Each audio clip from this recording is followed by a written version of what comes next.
Dando continuidade ao trabalho de História do Cristianismo 2, eu escolhi o capítulo 56 para falar sobre Isabel a Católica, né, Isabel de Castelar.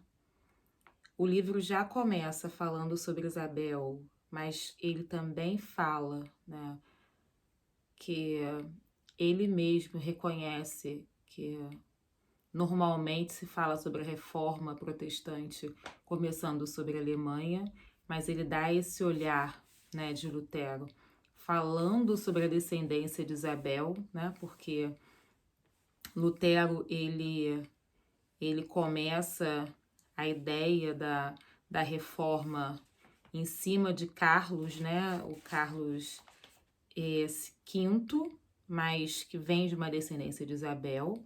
E falar de Isabel, a católica, é falar de uma mulher visionária, né? Ela me surpreendeu muito na leitura do livro. Não li o livro inteiro, né? Mas li aproximadamente 40% das páginas sugeridas, né? E continuo lendo. Mas ele fala sobre uma mulher de uma visão interessante. Desde 12 anos ela tem uma visão muito interessante. Ela consegue, mesmo dentro daquele papel da mulher, onde os homens escolhiam situações para ela, mas ela tem uma visão onde ela se coloca, ela se posiciona. Isabel, ela teve esse direito de escolher algumas situações. Isabel se casa com um homem que ela consegue juntar um reino, né? E ela se torna uma mulher muito poderosa. E ela influencia a igreja em relação a isso. E essa influência dela em relação à igreja católica, aparentemente, desde a ideia que eu olho a ideia de Constantino trazer a igreja, o cristianismo como a religião, né? Ele dotou o cristianismo como a religião predominante, ele deu ao cristianismo poder de religião, né?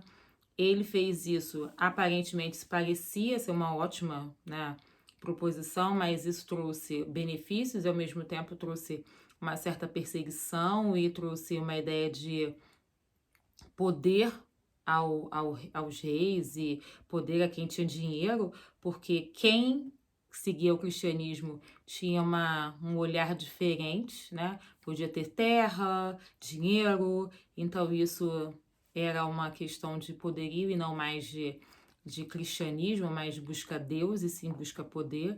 Mas Isabel, ela tem um olhar de catequese mesmo, ela entendia o cristianismo como uma ideia de evangelizar, só que esse evangelho, essa ideia do eclesiástico dela era dentro da ideia católica. Então, para Isabel, a ideia católica era predominante. Então, ela também tinha esse olhar inquisidor. E aí ela tem uma linha muito tênue entre uma mulher visionária, porque ela é a mulher que olha para ela proporciona a Cristóvão Colombo o valor, né? Ela impulsiona a ideia do descobrimento de outros lugares, não somente por descobrir terras, mas também para levar o evangelho cristão, né? Cristão católico. Isso é a ideia das missões, ela é uma missionária porque ela leva as missões a outras terras e aí ela vai tirando as outras religiões, né? Então você aceita o catolicismo ou você é retirado. E aí ela vai dominando esses lugares e vai expulsando as outras religiões do lugar. Então ela vai dominando terras, situações e lugares. Então, se você é católico, você se mantém. Se você não é católico, você tem a ideia da Inquisição. E ela ganha esse poder do papado, né? Ela tem esse direito, né? Ela ganha a bula, né, da Inquisição. Então, esse olhar de Isabel, para mim, é algo que me trouxe uma ideia de estudar mais sobre ela.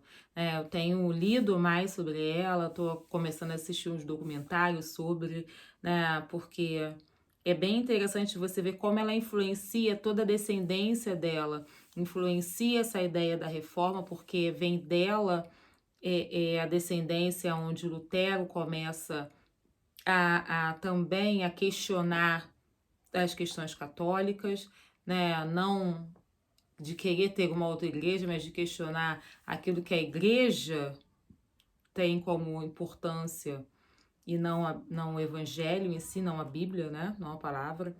Mas ela tem um pano de fundo, ela é uma precursora, sim, da propagação do cristianismo, né? Com um olhar católico, mas ela propaga esse evangelho. Ela propaga a catequese, ela propaga a escrita, ela propaga o conhecimento, né? Vem dela a ideia de escrever, de conhecer, de ler, de saber, né? Ela não escurece isso, ela não traz um evangelho, um cristianismo, um catolicismo escondido. Ela propaga isso, ela vai aos conventos, ela quer que as pessoas conheçam. Ela traz a literatura para dentro da igreja, né? Isso é também muito interessante dentro da história de Isabel. Como o vídeo é curto, né? É algo que não dá para falar muita coisa sobre ela, mas esse é o meu olhar sobre Isabel a Católica, né? E é o que eu continuo estudando sobre ela, mas é um pedaço daquilo que me trouxe importância dentro dessa leitura. Muitas outras coisas, mas ela me chamou mais atenção.